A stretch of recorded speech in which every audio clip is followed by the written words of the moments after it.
We're going to call it a perhaps freak out Monday. It is the CHGO Bears Podcast with our Monday new friends, Alex Brown and Lance Briggs. Bears lose to the Texans 480-2.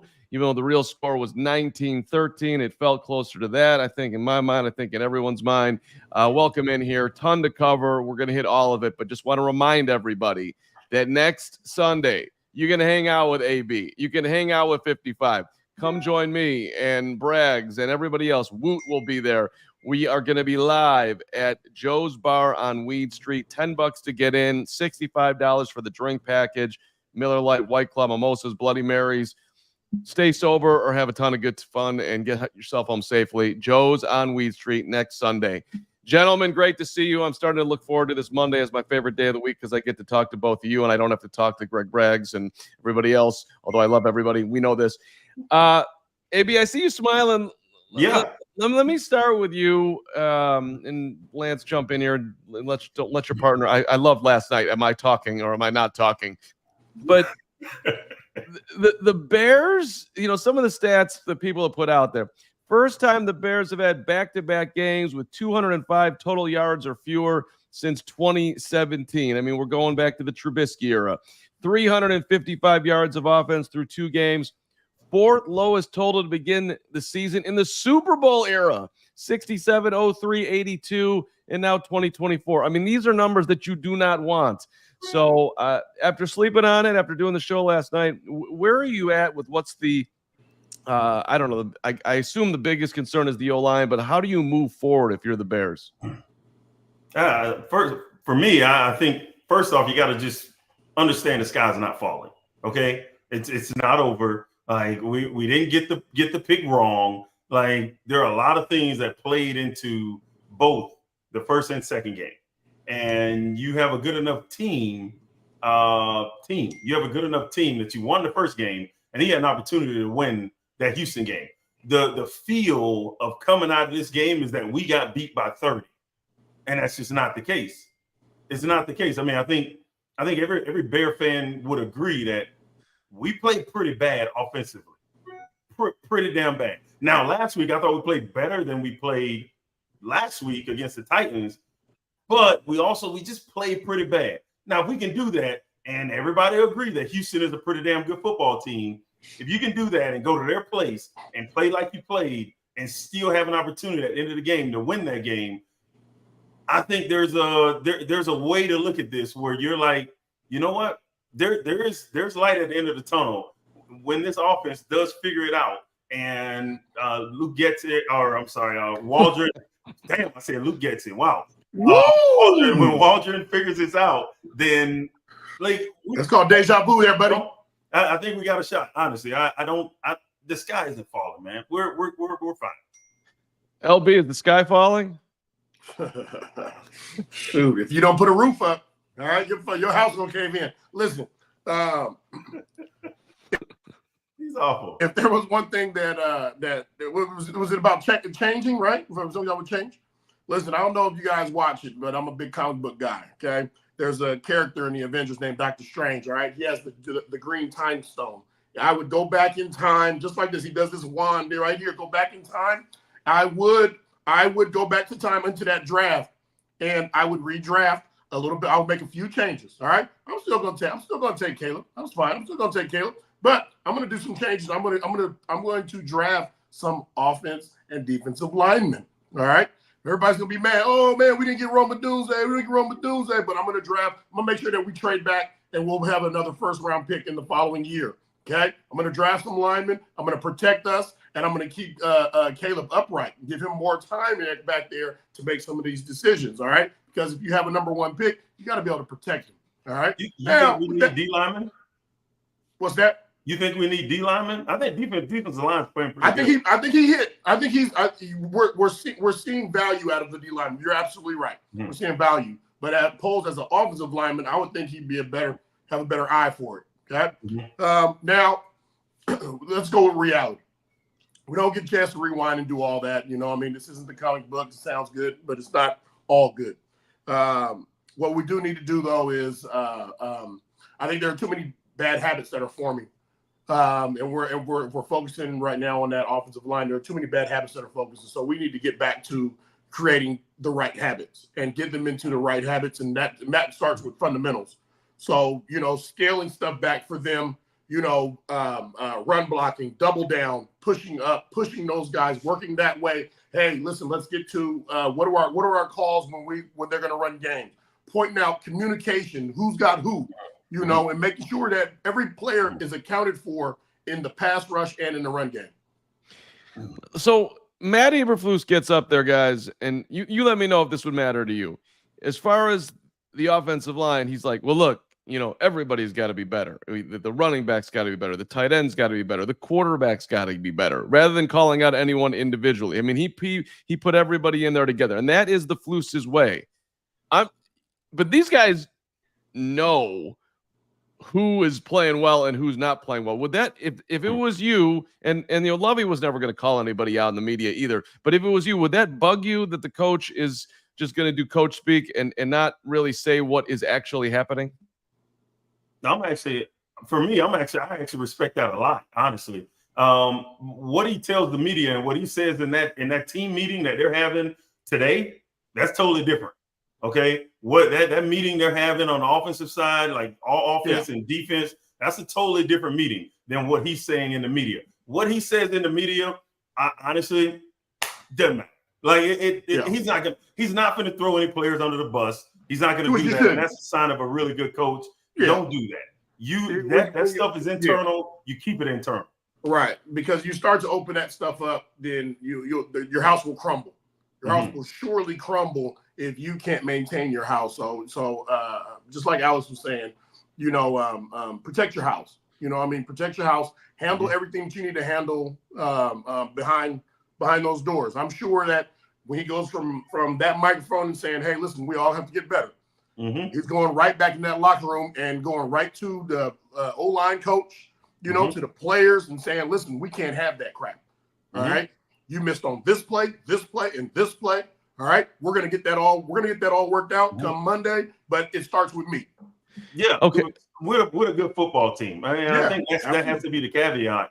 If we're going to be a really good football team that's going to compete week in and week out, if we're going to make the playoffs, then these are the little things that we can't have happen. Right now, we're not playing good enough to have all of these miscues on offense, the pre-snap penalties. Those things puts us behind the sticks, and it's too much to overcome it. So the way we're playing now, and then we got missed blocks. It's not just the offensive line. When we're talking about it, we're talking about you put in a position to lead block on a play for DJ Moore.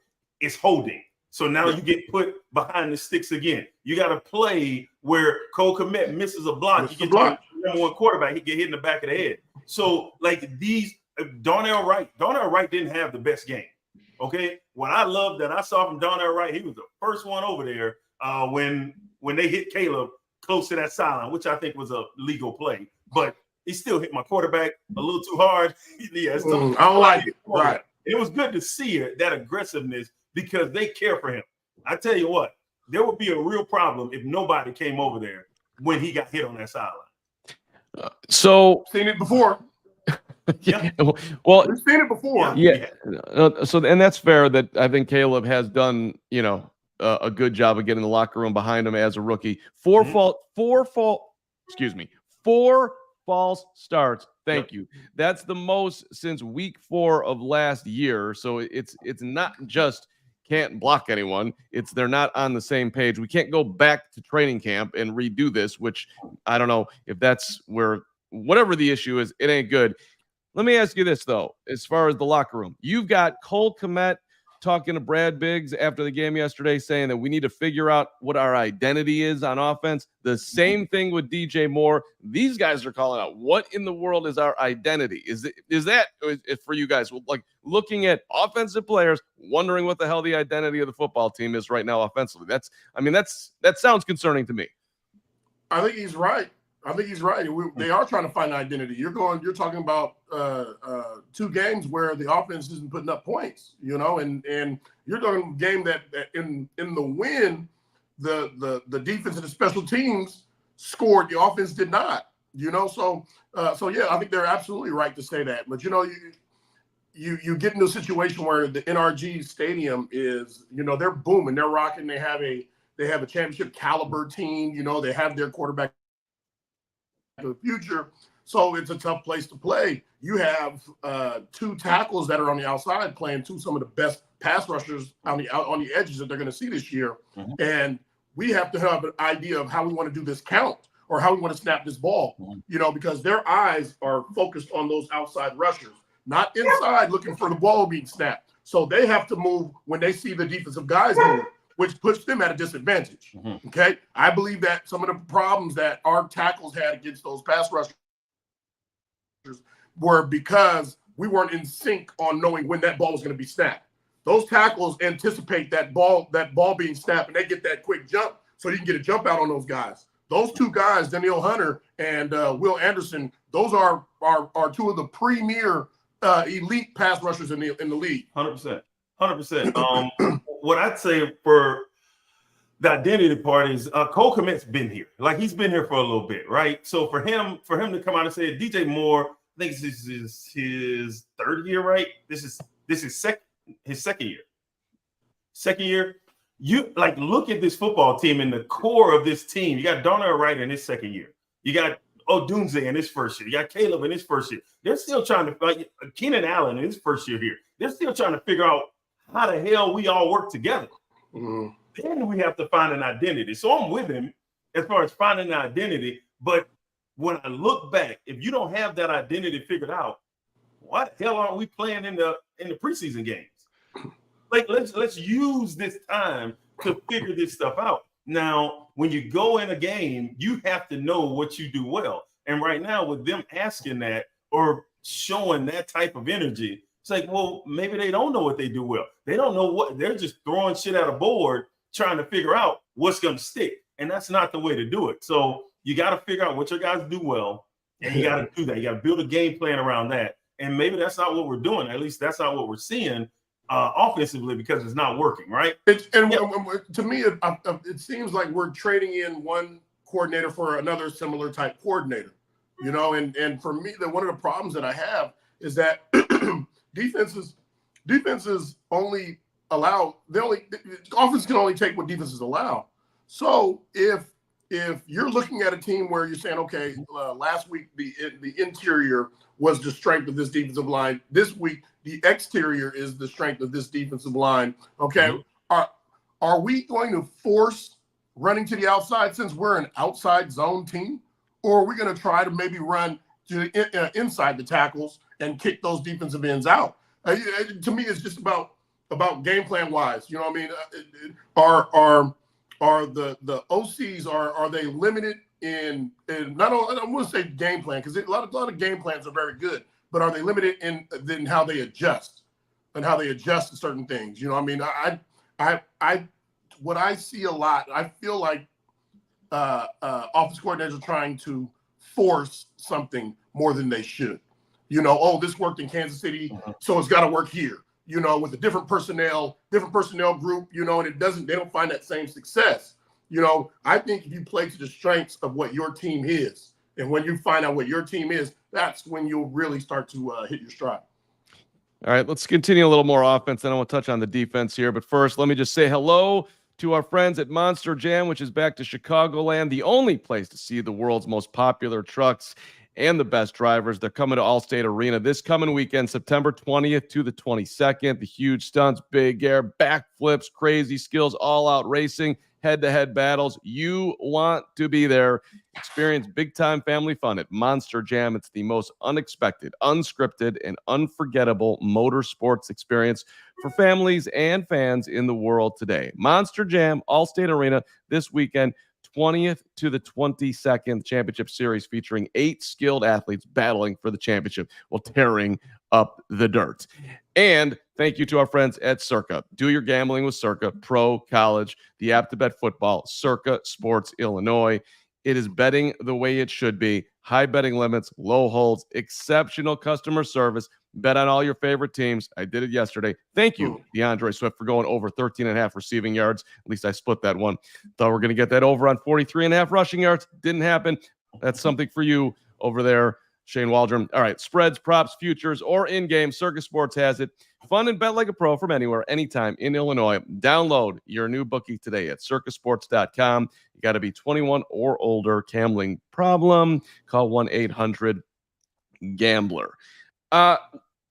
Simple question. Would you cut Dane Davis? For the 4 false starts, he had 2 of them. Doesn't look interested. I know you don't have great options behind him, but would you do something like that?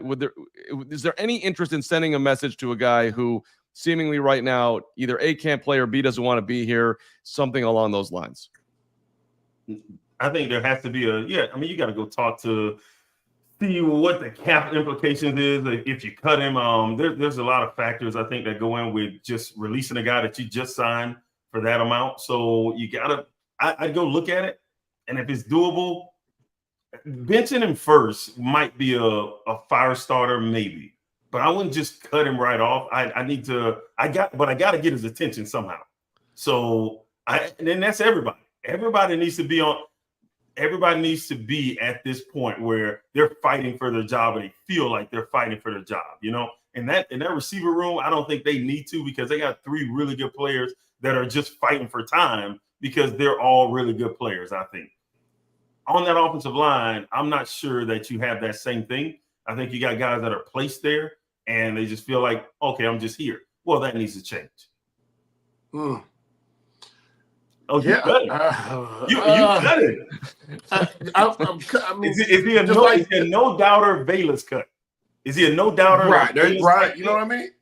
But you got to look at your depth. You got to look at what you have. Yeah. Are you a better team without him?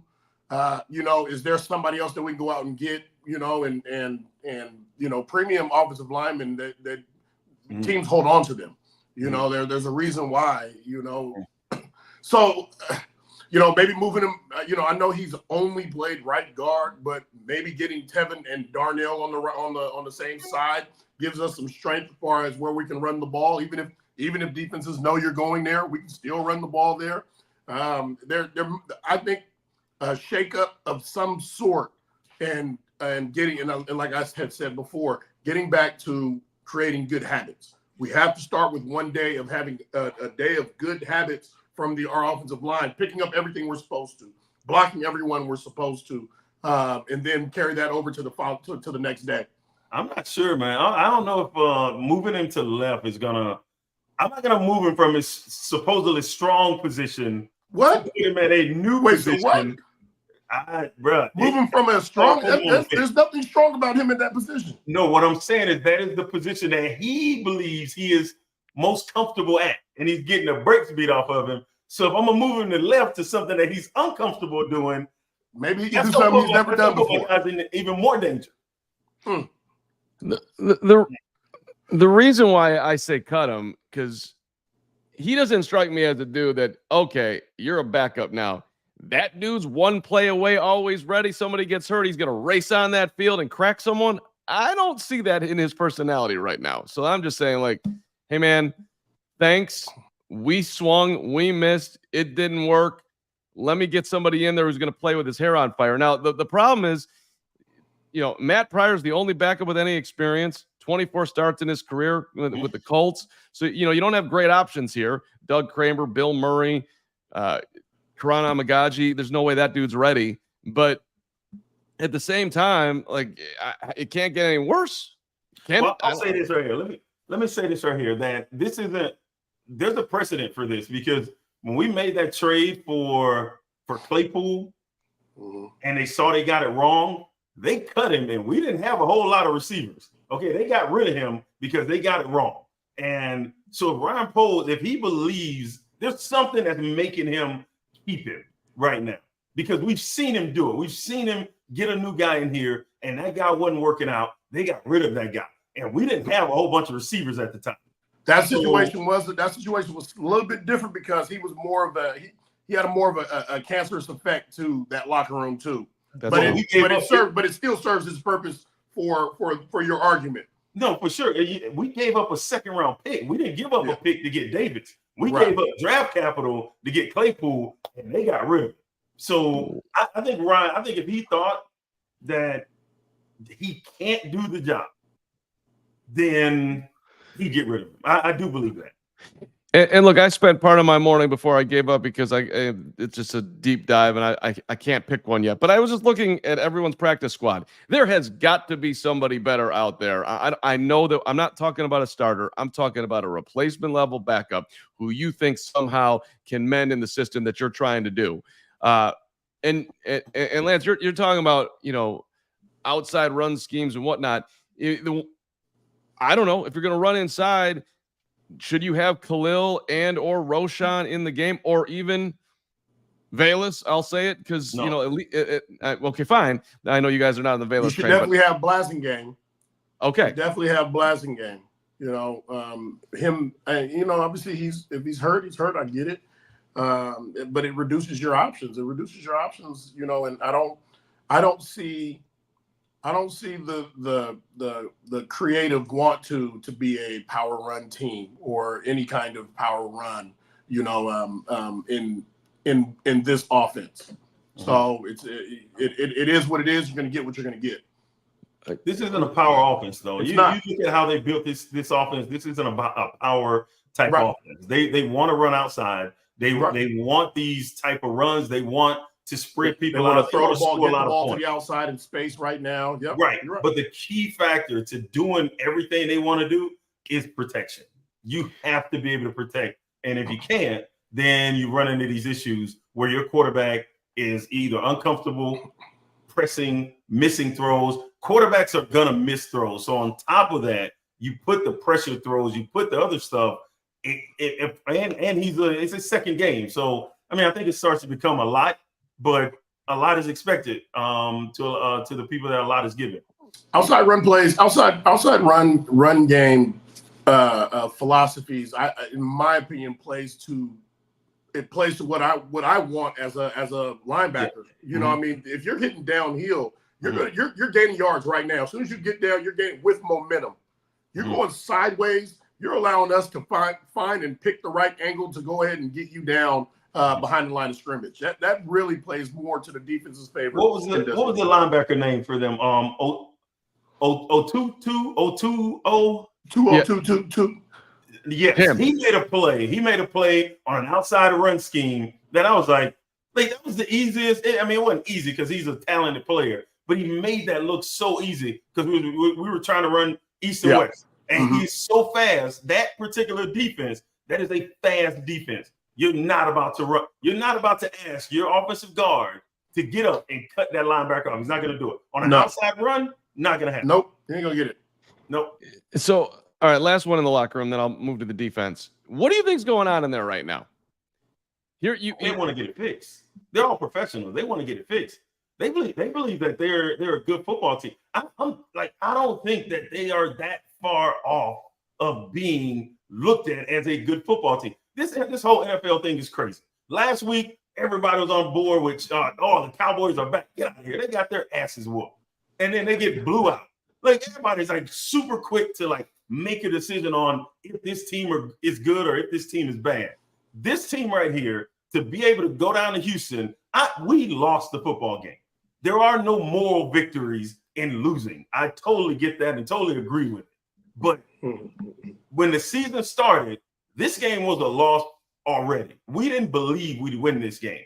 But the way it played out, how our offense played, it has to make you think that if our offense can be average, we can beat a Houston. That's pretty damn good now. That's saying a lot about where our defense is. That's saying a lot about the other aspects of the team and not just the offense. So right now, I think we're so focused on what Caleb and the offense is doing, we're missing out on some of the good shit that the defense is doing, the special teams is doing, what Cairo has been doing for the last since he's gotten here. He is at 50 yards.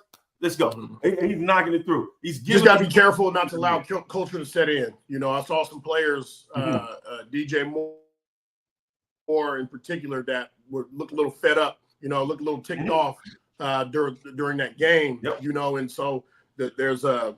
And I know he went to Maryland, so I know that, he probably went through some things in college. No, he definitely went through some things at Maryland. He definitely went through some things in college. Yes, he did. Yeah. Right. And so, it's one of those deals too, man, where it's like, all right, man, we got all this doggone potential, but I'm seeing us heading this direction, and I'm seeing it over and again, and that culture starts to set in where offense can drive the football down the line, down the field, and try to kick a field goal. We missed the field goal. Oh, here we go again. Got to be careful not to allow that type of culture to set in. So for a DJ, yes, you might be fed up. Be fed up behind closed doors. Be fed up, when you're talking to your teammate or whoever it is that you want to address. But you're glad to see that, though. Because I'm glad to see that. I need somebody to be fed up with this and not wait until we're 1-7, and now you talking about you fed up. No. I'm a linebacker. Man. I'm fed up. I'm gonna take it out on the opponent anyway. There we go. Okay. Well, and speaking of that, I mean, you guys obviously can relate to being on a team where you feel like you're going to do your part, and I have no idea what I'm going to get to the offense. No disrespect to some of the years where, I mean, it was more consistent. But do you think the defense, is good enough to hold this up if the Bears are putting, I don't know, 15, 20 points a night? Is that going to be enough with this defense? And what's that like for those guys in that room right now, knowing that, I don't know, best chance we got to score is Kyle Gordon, getting a pick six and then he ends up going crazy because he thinks he had it, and the Bears end up blowing the timeout and using it because it's the best chance we got, even though it looked like he didn't catch that football. What do you want to be remembered as? In my opinion, defensively, how do you want to be remembered? If you're capable of holding teams to negative 15 or under 13, under 14 points, then why aren't you doing it? Why not do that? There's an opportunity to etch your name in whatever stone that is forever. Move some of those other teams out of the top 10 in the history of the best defenses ever played. Don't just play because, oh man, we can hold it down right now. Hold it down every week. Hold it down every opportunity. Yeah, I think I've said this before. I think I won't ever get off of this particular stance as far as the defense's mentality and how they should approach a game. It doesn't matter what they do. It doesn't matter what the offense does. Doesn't matter what the special teams does. When we start this football game, it is 0-0. If they don't score, they cannot win. They can tie, but they can't win the game. So, this is the mentality you have to go in with. Is it something that you feel like you can win with? Well, maybe not. Maybe you ain't gonna shut people out every game, but the offense isn't gonna play bad every game. Sometimes you're gonna score like you did on the previous week. You're gonna score on defense. These are the things. Don't give up. Don't allow a Nico Collins touchdown for 30 yards out. Don't allow that touchdown. These are the things. Make them kick a field goal. Keep the offense in the game. Keep talking because the last time I checked, this isn't Chicago Bears 1A and Chicago Bears 2B. No. It's one team. It's just the Chicago Bears. So when the offense does bad and you lose, the defense loses too. Everybody loses. So let's figure out a way how to win these games. And the offense, I understand you got Caleb. I understand you went and got Keenan Allen. I understand that you got Rome Odunze, you got DJ Moore, you got Cole Kmet. I understand all that.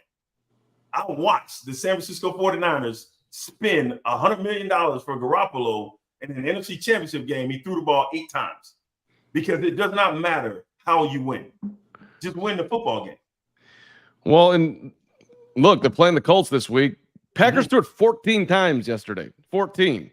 And they won. All right. Well, Matt Eberflus got some comments coming out that I want you guys to react to. The Keenan, you just brought up Keenan. I got a question on him because that injury is not going to heal overnight. So I don't know what you do there, but curious your guys' opinion. Ton to get to here, plus more on the defense. Right now, though, warmer, sunnier days. They're here. Fuel up. I mean, come on. Right now, you got to get yourself some Factor. No prep, no stress meals. Your wellness goals are there for you. Calorie Smart, Protein Plus, Keto. Its Factor is fresh also. Never frozen. Meals are dietitian approved, ready to eat in just 2 minutes, which AB and Lance love. So no matter how busy you are, you'll always have time to enjoy the nutritious, great tasting meals. Go to factormeals.com. Insert the code CHGO Bears 50. Use that code CHGO Bears 50. 50% off your first box, 20% off your next month. That is CHGO Bears 50 at factormeals.com/CHGO.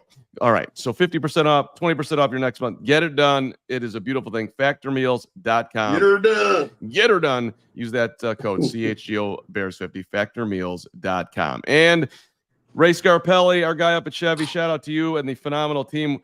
If you're looking for a bigger vehicle, you can find some huge savings at Ray Chevrolet this September. It is truck and SUV month. It's going on. Head in today. Huge selection of Chevy models, new low prices. Right now, you can take $3,000 up to $12,000 off MSRP on new Chevy models. They're going to hook you up there.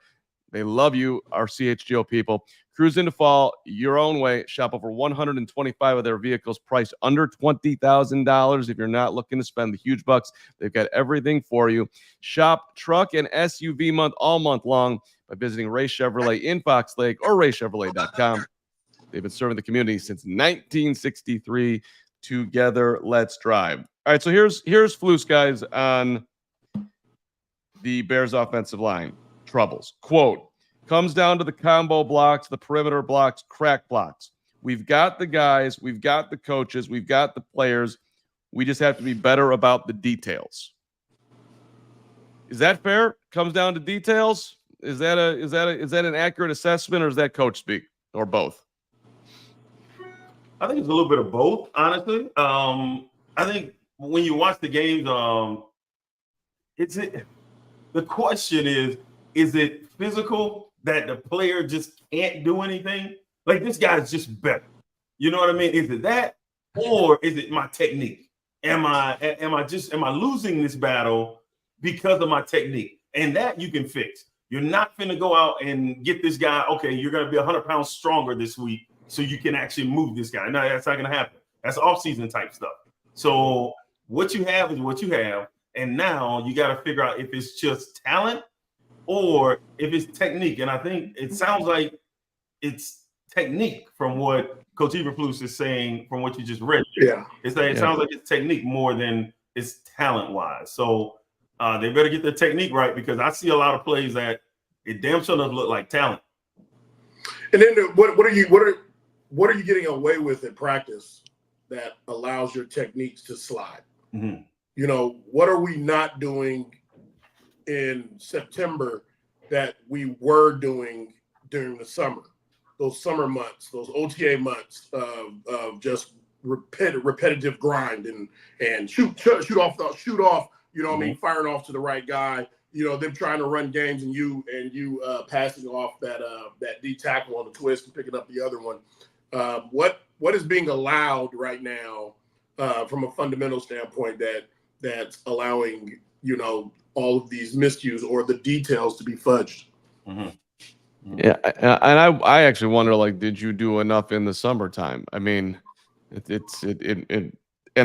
the Nate Davis thing has just been, it hasn't been right forever, and yet they got themselves in a bad spot because Ryan Bates has got injured, and it also didn't help that they lost their swing tackle as well in Larry Borum. So that, I mean, that's not a huge impact inside, but just, I mean, guys have been falling. I would love to see an addition off someone's practice, but I don't know who it is. Identify somebody. Take a swing here. Ryan Poles, you're supposed to be the O-line guru. Let's see you guru somebody up here.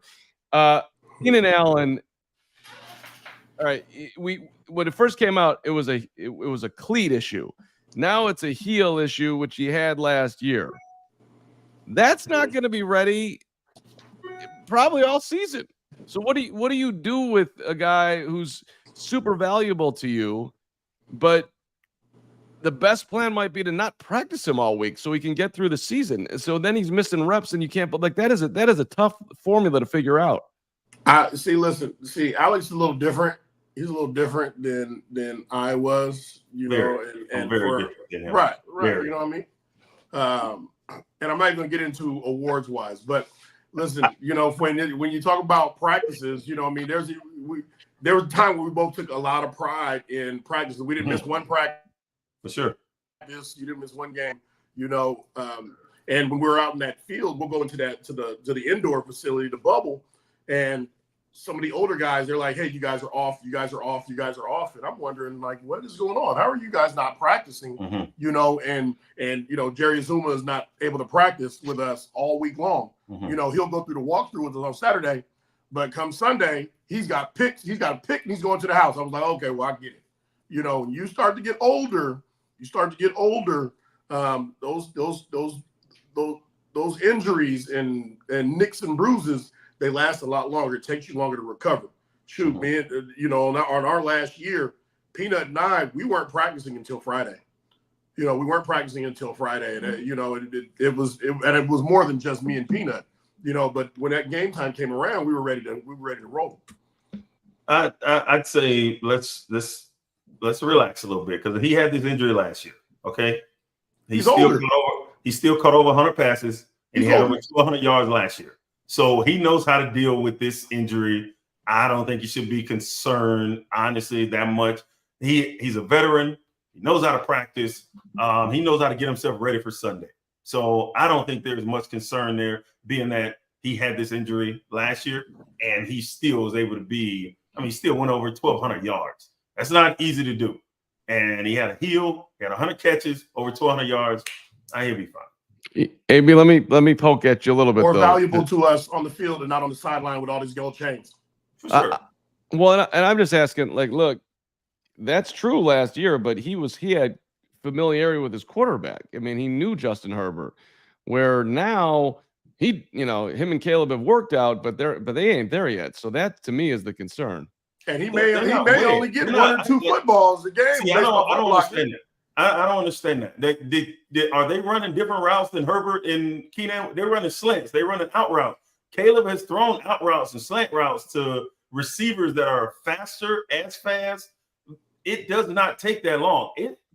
This right here is going. This boils down to protection. That's AB, right? AB, he may not get but one, maybe two footballs with this protection. Now you're going down a different road, and I'm with you on this. With these particular situations, we saw it in the AFC Championship game with Baltimore and KC. Baltimore missed on 3 like real one-on-ones. You gotta hit them, because these right here, like, this is the game. I've seen Caleb miss on some of these, and I don't like that. I know he can hit them. I just want him to do it. Like, it's like one of those things where you know he can do it. I just want to see it. Number 1 pick. Hit it. Stop it. Yeah. Number 1 pick. Just be Superman, and who cares? You got guys throw it in the middle, slap him out the way, and throw a touchdown. Throw it up and then run and catch it yourself. Get out of here. Be quiet, man. Stop. Right, but he has not been even remotely accurate on deep balls. Over 15 yards, he's over, which is just hard to believe. So, why is that hard to believe? Over 15 yards is hard to believe, but then in the same breath, we say, ain't nobody blocking. So he's under pressure every time he try to throw the ball 15 yards. Right, but he's still the number 1 pick. I get so you don't feel pressure as a number 1 pick. Peyton Manning was a number 1 pick, and he won 3 games. I get that it messes with your clock. However, you know, when you're running to your right and trying to throw a deep ball to your left, you know you're not supposed to do that. Yeah, quarterbacks know they're not supposed to do that. But there are quarterbacks in this league that do it, and they're successful doing it. So, but he did it because he was the number 1 pick, and he thought I am good enough to do this, run this way, jump that way, throw it this way, and still fit it. He learned a lesson there. Not true. I saw Brock Purdy do it, and he wasn't the number 1 pick. I saw him throw a ball across his body to Kittle this past weekend. So no, Brock Purdy's played in the Super Bowl. Oh my gosh, and he had nothing to do with getting there. Brock Purdy's from Chandler, Arizona, baby. There we go. It had nothing to do with getting there. This ain't a Brock Purdy. We're not talking about Brock Purdy. I don't care about Brock Purdy. I don't care. I care about Caleb Williams, and I'm with you. He has to hit those deep balls. He does. I mean, it's hard when you got pressure, but on the times, because we're sitting up here and we're talking about it, it's not like the offensive line isn't blocking ever. So when they do block, you have to take advantage of those situations, you gotta connect on some of those deep balls, and we've seen him miss a couple in these past games. He'll come out and he's gonna tell you he has to play better. Yes, you do. I heard you come out and say it after the first game. You're gonna say it this week. Let's go. Like this, I don't think this particular defensive line is gonna be like the defensive line you faced the first 2 weeks. So I think there will be some room here for him to actually show us what he got and be able to connect on some of those deep balls. Just to be clear here, DeAndre Carter last night, he's running wide open. He's in the pocket. It's clean at that point. He's missing him. Yeah. So you are not he was moving when he made that throw. You talking about on the corner route, right? He was moving to his left. He was moving to his left. He has to make the throw.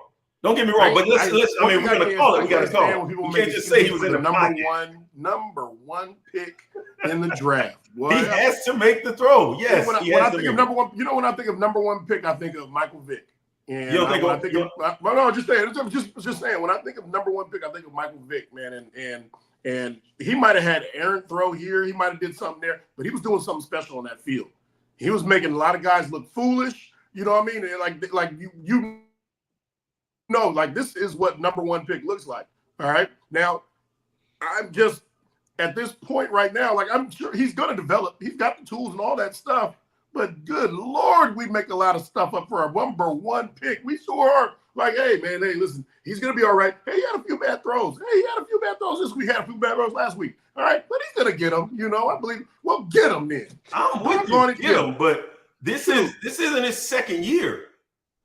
It's not his second year. It's his second game. His second game. We're talking about him like he's in his third year. He's got unreal skill. Unreal. So allow him, unleash your unreal skill. Allow him to work his way. Every play. You are something else. You are something else.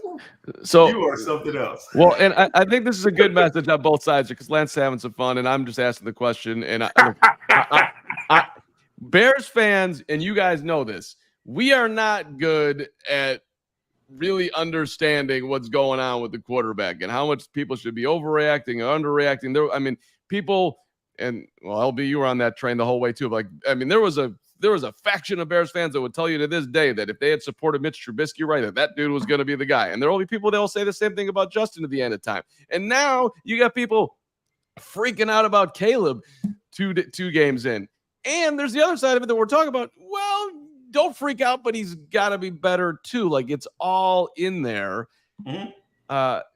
To me, it's just more like I get back to the O-line and scratch my head like, dude, you knew that you were putting all your eggs in this number one draft pick basket. How did you not set him up to succeed better with a better O-line? But like, AB, at what point would you say, okay, I am actually going to get a little bit nervous about the quarterback? Like, what would you have to start seeing before? Because I'm wondering, like, if you're putting him in this position, you know, at some point you might start to see some ghosts out there because it's just that uncomfortable. When he starts looking like the quarterback that Carolina has, Bryce, like he that he was a number one pick. Like he shouldn't have been. That's it. He shouldn't have been number one pick. CJ Stroud should have been the number one pick, but he was a number one pick, and he is not getting it. And this is in his second year, and now that would worry me. That, like, you see him, he doesn't have the weapons. You go through a draft, you try to add some weapons, and he still looks really bad. Like, he looks shook. Caleb's not, he's not there. He's not at that point. I still have high hopes for this team. I haven't changed at all. I have high hopes. Where did you think they would be? I have high hopes, but these. You thought they'd be 1-1 after 2 games. I don't like excuses. Yes, no. Did you think they'd be 1-1 after 2 games? Because if so, they're. I did. I bet. I was hoping they'd be 2-0. I was hoping I was. No, you didn't think they'd beat. I was hoping I was going to get a chance to paint my fingernails. Stop it! You did not think they beat Houston. You did not. No. So we're 1-1. AB, I'm gonna just keep on my train here with you. 93 yards though in week 1. You didn't think it looked that bad, did you?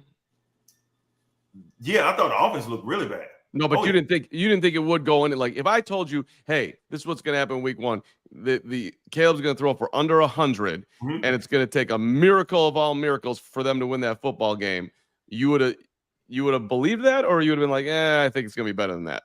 No, I thought he played better than that for sure. Right. I thought he played better than that. But you're not giving me the entire. When you say but, you negate everything that you said before that. Just said well, you just gotta tell me everything about it. You can't say he threw for 91 yards. Why? Why did he throw for 91 yards? Well, he was getting smacked all over the place. Like, okay, well, that's a difference. Yeah, no, it's fair. I mean, that's fair. Like, yeah, come on, give me the whole story. Don't just allow him to get to the next question. You gotta allow him to get to the next question. Don't give me chapter 1 and tell me to summarize the book. Okay, you answer his question and you bite his head off right after. No, don't give me chapter 3 and say, hey, you know what? Summarize that book for me. Well, here, chapter 3. It's a comic book. They're only 4 pages. I'll give you another question. Okay. All right. Here's a question.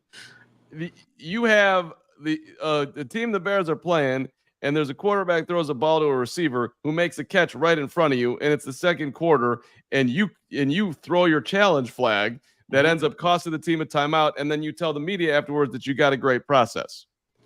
Are you worried? I have not seen in-game decisions from the head coach yet where I'm like, that dude knows exactly what he's doing during those 60 minutes that matter on Sundays. I don't know where you're at. Yeah. I'm wondering about it. That was bizarre. That was pretty bizarre, and I think that was another moment where Eberflus wasn't trying to throw anybody under the bus, because there is a process for that, and there is somebody that he doesn't necessarily go on a lot of what he hears. It's somebody else's job to take a closer look at that, and then they tell him. So I don't think he's out there shooting from the hip as far as when to throw that red flag or that challenge flag. He's not shooting from the hip. So that is somebody's job. They tell him to throw it. Now maybe they need to revamp that process. Maybe you need to not be so by the damn book. How about that? Now we have a great process. Well, listen. It looked to me like the turfs flew up. I'm not sure. Challenge him. Oh, okay. Well, I'm telling you. You sure? All right. Challenge flag. I mean, it was right in front of you, man.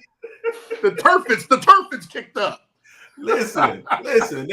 They're there to do a job. Eberflus, he can't just go in and tell Waldron, hey, listen, I don't think you should run the ball on this play. You hired that man for a reason, so let him do his job. You hired that guy who is calling down and telling you to challenge. You hired him for something. So the only way you can evaluate him is if you allow him to do his job. You can't just overtake his job. Listen, if that was you, all right, you'd have said, over my dead body, I'm going to throw this red flag, all right? I said, huh? On the field. Say what? Say what? Oh, damn, they ran the play. Damn, my bad.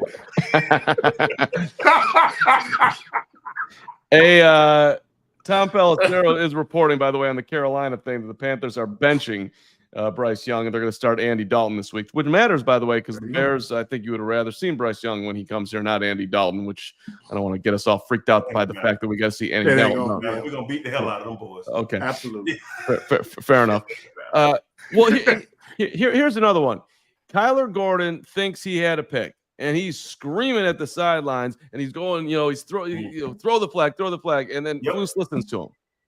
Now let's say you're on that sideline, your teammate's doing that. You're like, well, that's sweet that the coach backed him up. Or I'm like, Kyler, I understand that you like maybe that he can't get influenced like that. Dudes are always going to think they made the play. Or you got to listen to your stars. I think you got to listen to your big time players. If 55 come over, 54 come over, maybe even Peanut, if they come over and they say, hey, coach, we really need to challenge that, and they're adamant about it, then as a coach, I think you respect it. Yeah. If 96 come over, you might need to question that a little bit. Like, I don't know, man. Listen, maybe not this time, Alex, but the next one we'll get you. But like there's a level you have to, that the guys, they reach that level where the coach has to trust them. Now you have a little bit of that trust. Yeah. You have, and that's where you got to trust that guy up there, and have that red flag ready if they try to snap the ball quickly. You got to have that red flag ready. Shoot and throw that sucker and then say, oh, I don't want it. I'm sorry, I made a mistake.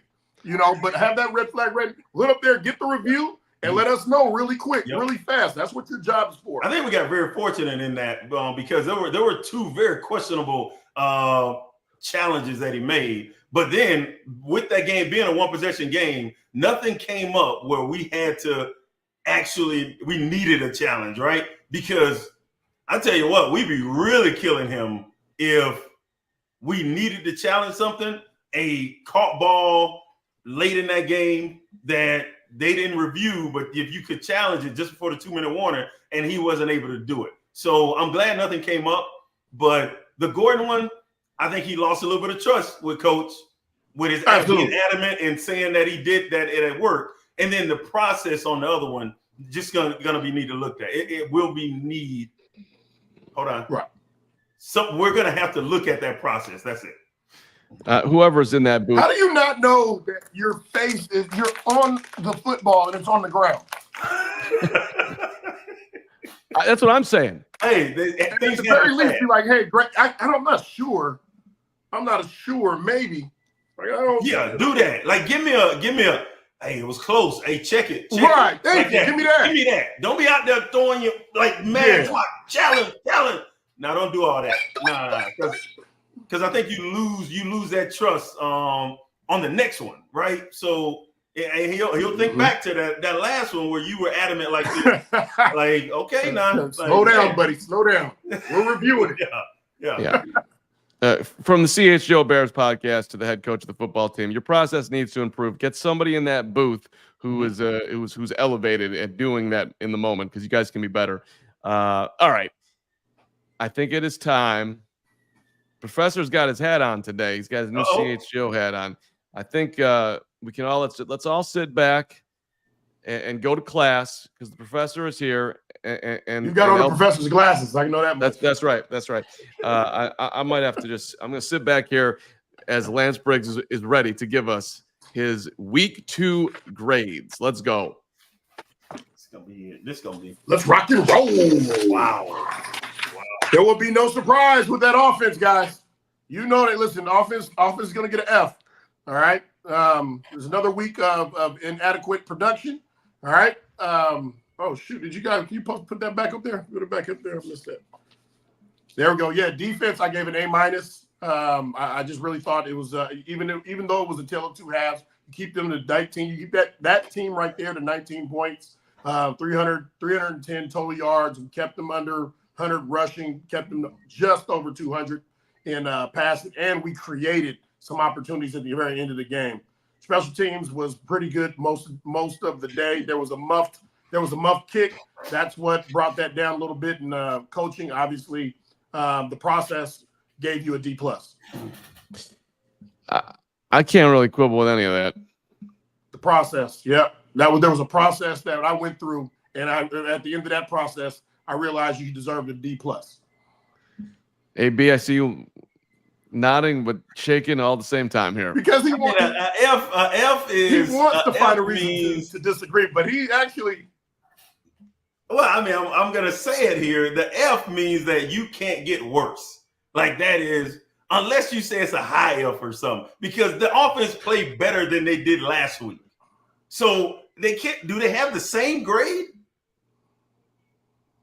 Are you the defense played fine. The defense played how we expect the defense to play.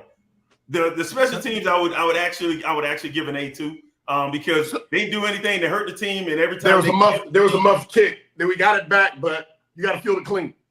Yeah, but that didn't hurt us. So anything, they didn't hurt us, and every time they could help us, they helped us. The coaching, I still think they went in at halftime, and that defense changed. We're not talking about the Titans with Will Levis. Two red flags. We're not talking about the Titans with Will Levis. We're talking about CJ Stroud in a very potent offense, and you come out after halftime and you shut that team down. They scored 3 points in the second half. Our offense didn't either. Listen, our offense didn't score. The football damn near hit Eberflus in the face, and he threw a red flag. I understand what you're saying, but I think you're being a little critical on all coaches. Who are you talking about? Because this can't be the grade of Coach Washington. It can't Collective. be. Nah, as a collective, Coach Washington, that defense played so well. They played so well. They kept us in that game. They kept us in that game against a playoff football team, and we're within one possession to win that football game. That's how well the defense played against a top-notch offense. I mean, I just think that's at least coaching is a C-.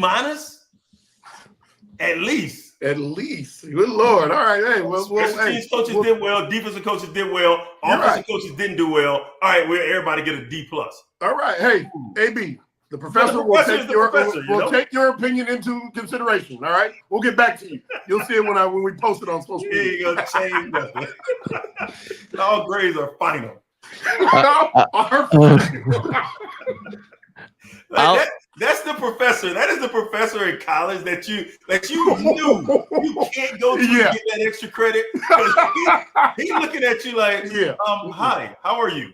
Yeah, he might call you by your social security number. He might call you by them last 4 digits. like, hey, 0025. How are you? And then your coach sends you back to him. Your AD, the AD, all your study whoever had to study, they all send you back to him. Give you the same look. He like, nope. Grades are final. All scores are final. I'm giving you guys a trivia question on the way out here. We got a couple more things to hit before we go. Appreciate everybody. Hit the like button. Hit the subscribe button. We are live Monday through Friday at noon, pre and post on the weekend or game day. Briggs and AB are rocking on their next show is on Thursday. Joining us for the post game segment, and then the after show with Braggs, and then Mondays. Listen, we have everything you need for your Bears content. It does not cost anything to subscribe. Tell a friend. We appreciate it. Helps us grow the channel. Matt Eberflus has challenged 7 times in his life. 7 flags. How many times do you think he's gotten it right? 1. 2. You are awful. Lance has got that one. He's 2 for 7. Of course. I'm always listen. You know how I knew it? I without even knowing, I'm always one up on Alex. So that's why I knew that if I just say one up, I'm gonna win that thing. Bang! Oh man, y'all see what I have to deal with right here. Y'all see this. This is going on. This has been happening since 2003. Okay. Jeez. You guys know player talk too, by the way, 2003. Cole Kmet on the O-line tweeted out from the CHGO Bears account. It's not a talent issue up front, but getting on the same page mentally can help bring those sacks down. Is that player speak, or is that because he's not going to want to, our guy or any guys, you're not going to want to throw your teammates under the bus. Do you think that's accurate? You don't want to throw your teammate under the bus, but when he says that and we look at the game and we look at when they run in games and they're not passing them off correctly, that's not necessarily a talent right there. Right. So there are instances where it is mental. It is being on the same page where you're passing off these games and you're staying on different levels or the same level so you can pass these guys off. That is what I think he means about that. Now, when Coleman is getting chokeslammed by T'Vondre Sweat, there's something right into the quarterback's lap. Now that's a talent issue. That's a talent issue. So there are those two.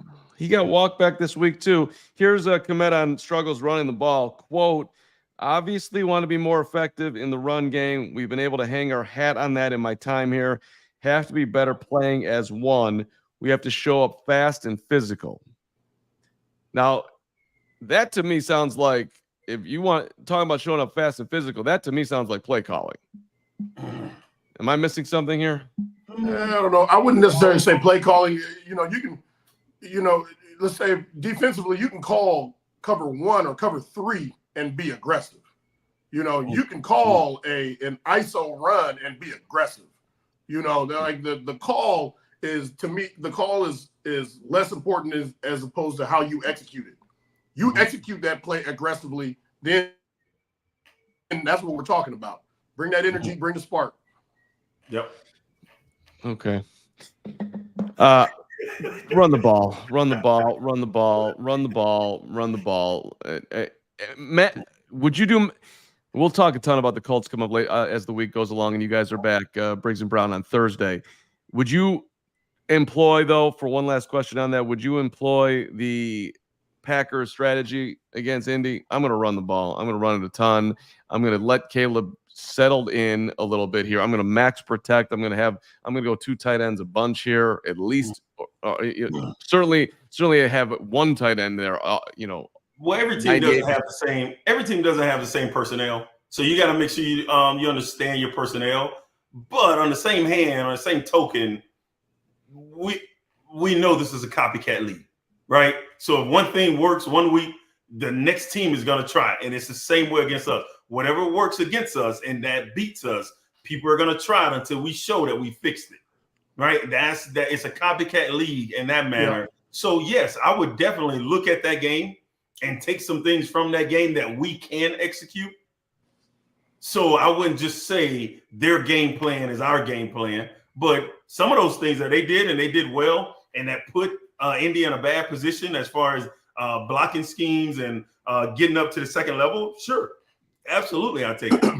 I think we're still in a process of trying to figure out who we are, what our identity is offensively. So going back to the tape and saying, listen, this is what we do extremely well. It's not going to be a lot. There might be something in there. They're like, listen, we do this really well. We need to, we need to do more of this and less of this, and this. All right. We can do this while we're trying to run the ball because this team, obviously, they haven't shown that they can stop the run. So we're going to run the ball a bit more. But let's do it the Bear way, not the Packer way. All right. Last question before we hit up some super chats here.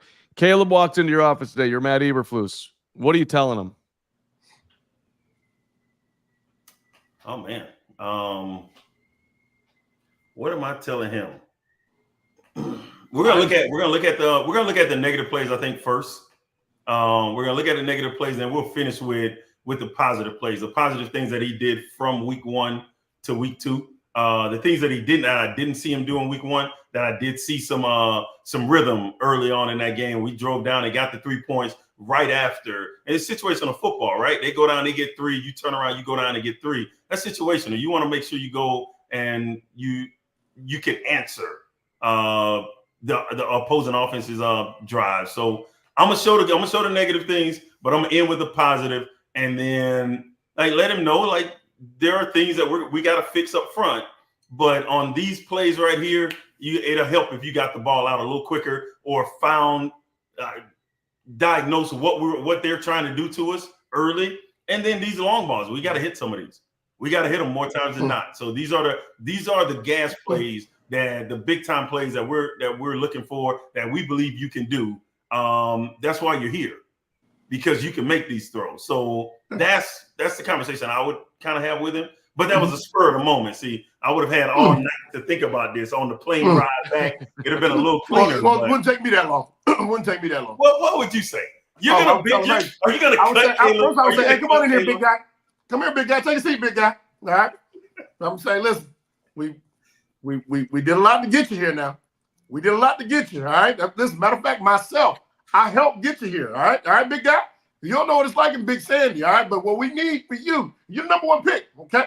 The number 1 pick, they do what they do. They make those throws, all right? That's what number 1 picks do, all right? Number 1 picks, they evade that rush, okay? Number 1 pick, they make touchdowns. I need you to help us score touchdowns, all right? That's what number 1 picks do. All right, we'll see you at practice, big guy. You are unbelievable. You got wow. Caleb gonna walk out like, what the hell? All right.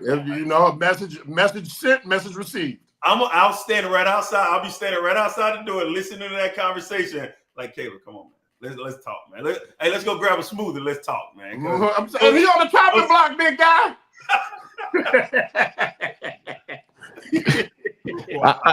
I don't think that the good cop, bad cop thing's going on with Shane Waldron and Matt Eberflus, right? or whoever will be outside that door. But I like that shirt, though, man. I need one of those. So go to store.allcitynetwork.com. Get yourself a Claws Up shirt. Come on out to Joe's on Weed Street on Sunday. It's going to be a party. We're going to get to 2-1, damn it. Bears and Colts.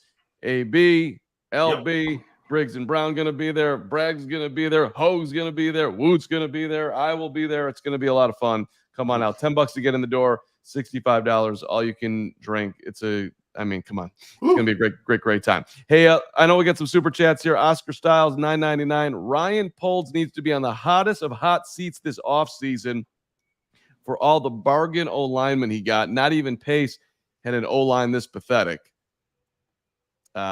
It's hard to defend him on this right now. It really is. Hard to defend which person?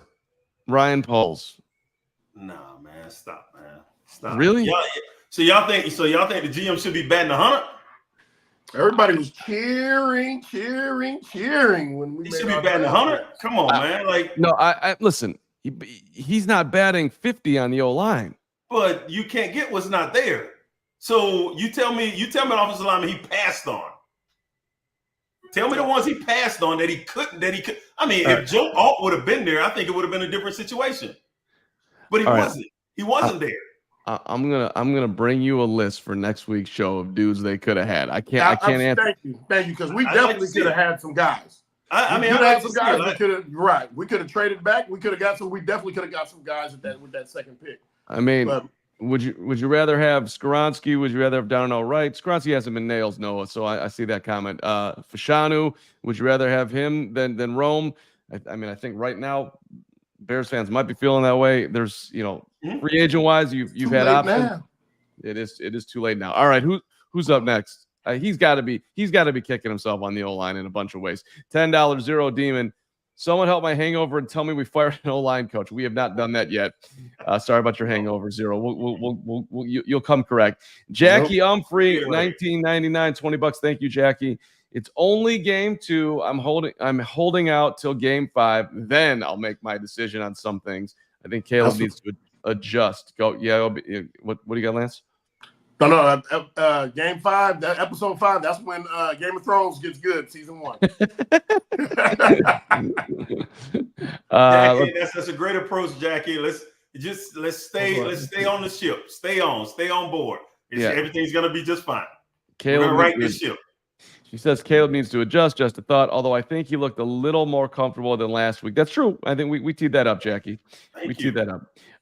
Joshua, correct, $5. So Caleb's floor is Justin's ceiling. That conversation is one that I do not want to be having right now. Justin's 2-0. Congratulations to Justin. Absolutely. I agree. No, yes. He's 2-0. Oh my God. It's fine. He was 13. I tell you what, this is what's happening at Pittsburgh. And I know it bothered me. You look at 2005, and we had Kyle Orton. Yeah. And Kyle Orton got credit for going 11-5. Yeah. We were giving up 12 points a game. Yeah. How the hell he get credit for going 11-5? Shoot. Stop this. Come on, man. He ain't doing nothing in them games. Yeah, but we were giving up 12 points a game because we could. No, we were giving – no, that was the best in the league. What about it close? I know that. And it was also – we were challenged. There was a challenge there. However, what if we weren't challenged to give up 12 points a game? We were challenged. And then the challenge was taken away. And I want everybody to know this because that 2005 team, we go into that Minnesota game, the last game of the season – and Lovett takes everybody out after the first drive. We gave up 30.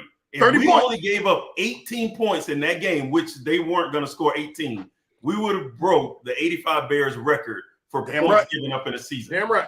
This is the level of play that we're talking about that we know that we were a part of, and we had players on the team that took accountability for it. So when we talk about this defense, not like defending every blade of grass on that field from the kickoff to the last second run off the clock. That's what we mean. We've done it. So there is room for them to improve, and they can start by starting fast and then adjusting at halftime and then smothering that offense.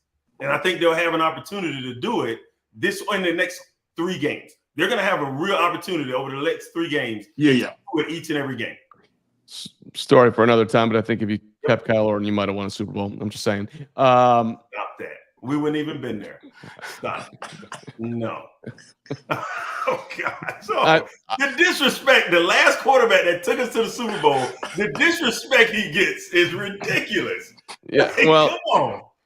He must have been a Gator. I mean, I don't know. I look at the numbers. The dude was Kyle went on to have some success. Could have played longer in the league. Just called it a career. Okay, I was a great guy.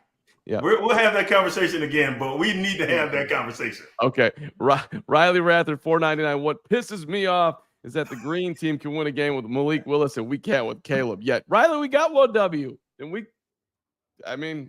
didn't quite win it that way, but you know. They threw the ball 12 times. They're built different. They ran the ball. They ran the football. They didn't have to throw the ball. Yeah. Correct. All you have to do is hand it off. Yes. Well, if we did that, if we came in after this game right here, and Caleb only threw the ball 8 times, Lance Briggs would be crushing him because he's the number 1 pick. He should be throwing the ball. Be quiet. No. Win the football game. That's all we need to do. You tell me to be quiet. I didn't even say anything, brother. Good Lord. Sir Mod 499. Do you think the OC is more concerned with showing his scheme off for his head coaching interviews than actually developing Caleb? I've gotten that text from people who are telling me that dudes, you know, they want to be sexy and running the ball ain't sexy. I don't know. I'm not. That dude does not strike me as a head coach at all. That's for every offensive coordinator, though. Like if you're just gonna call ISO right, ISO left, well, hell, they can get anybody to do that. You have to show creativity to be able to move up, I think, to that next level. Kyle Shanahan is Kyle Shanahan because he has that creativity. But when it comes down to it, he'll just run the ball. But he's already Kyle Shanahan. Like he's already him. So if you're trying to work your way up that ladder, it's gonna take a lot longer if you don't show that you can be creative.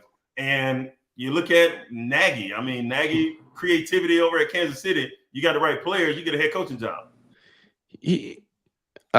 For me, he needs to worry about keeping his job. Go ahead. No, for sure. I'm with you. I'm not saying San Fran lives off of they live off of the play action pass.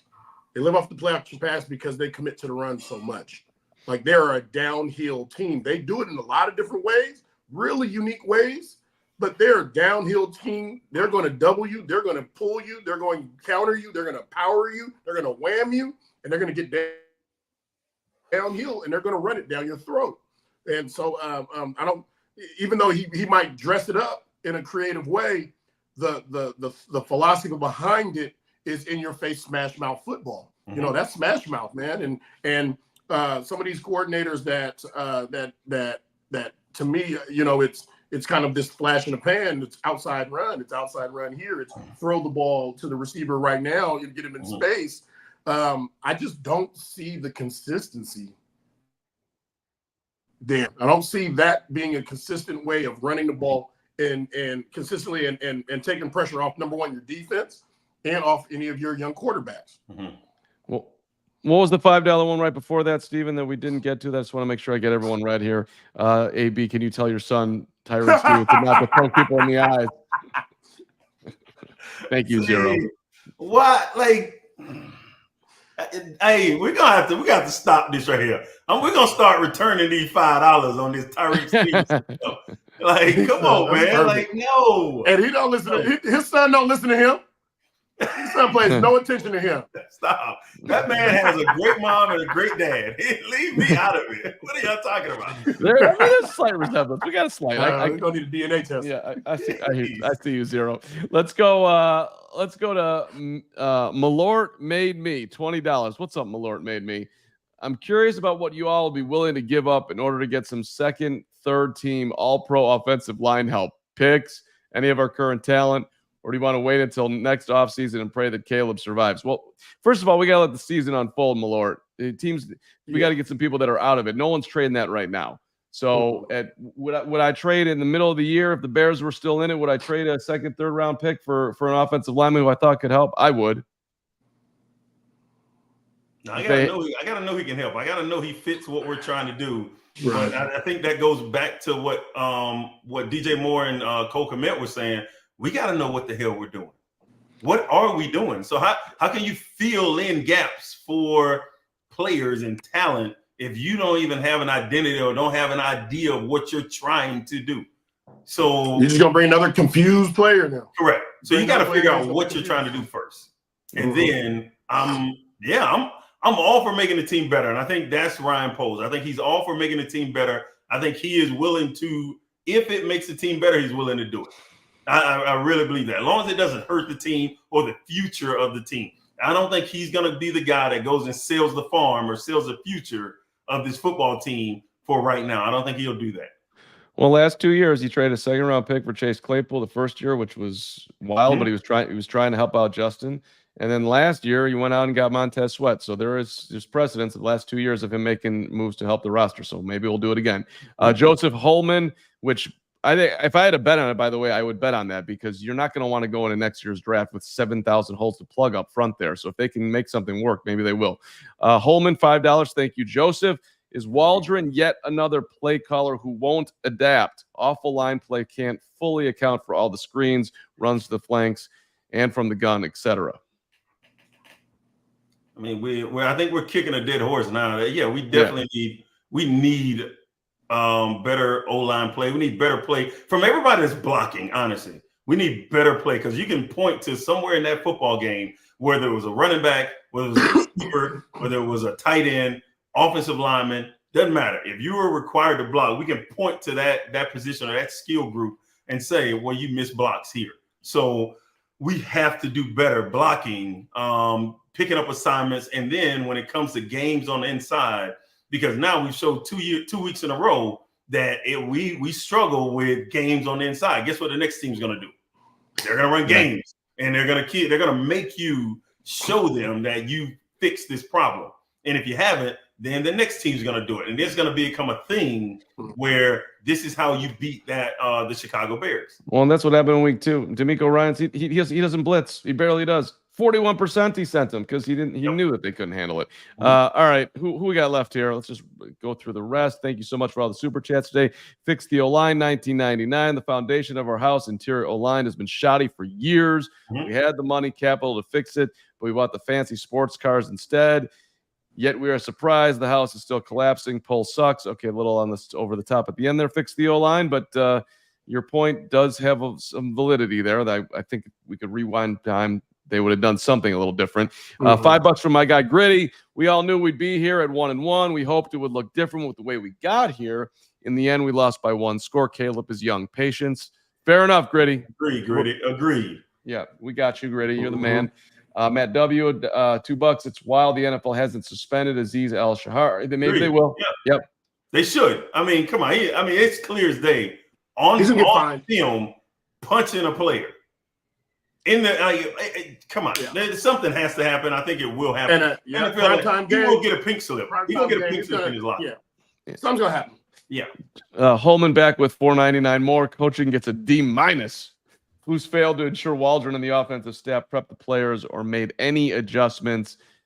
Defensive coaching gets overshadowed. Okay, well that's your D-. That's why you lifted him up, Joseph. So you sought him out. And you know what you're talking about, Joseph. Yeah, the amazing, incredible Crystal, 1999, just sending love after that horrendous offensive line play. Love to see it. Carm, Briggs, and Brown. Keep up the great work. Can't wait to see you all next week. Bear down and sending the love. So Crystal will be there at Joe's on Wheat Street on Sunday, which means the party is on. I think that wraps it up. Is that right? We got a couple more here. Jesse Robertson, $4.99. Poles views himself as an O-line expert because he played the position, but it's clear he's missing something in his evaluations. Needs to let his ego go. Well, something's got to improve here. And James Jaramillo, $9.99. Waldron is a terrible play caller, and our O-line coach is just as bad. Both need to be fired today. Going to get Caleb killed and confidence wrecked. I'm over Everett being jammed down our throats. We are on the overreaction Monday.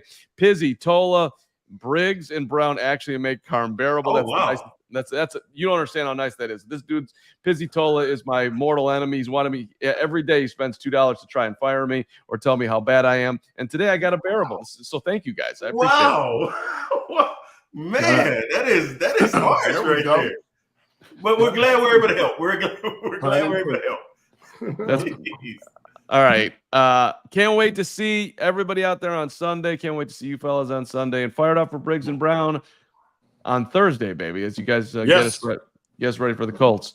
But thanks, Stephen. Thanks for producing. Thanks for all the chats, everybody. We always appreciate it. Thanks for all the comments, period. And, hey, 1-1. It's 1-1. Relax. 1-1. My good friend. Don't steal my move, man. Yes. Been stealing my move for years now, man. I'm tired. Copywriting this. Put it out. Put that pen down. We already know. Which one of you wants to say goodbye? Who gets? Hey, appreciate y'all, man. Thank you. Absolutely. Bear down. Hey, bear down. Absolutely. We all silly like the mayor.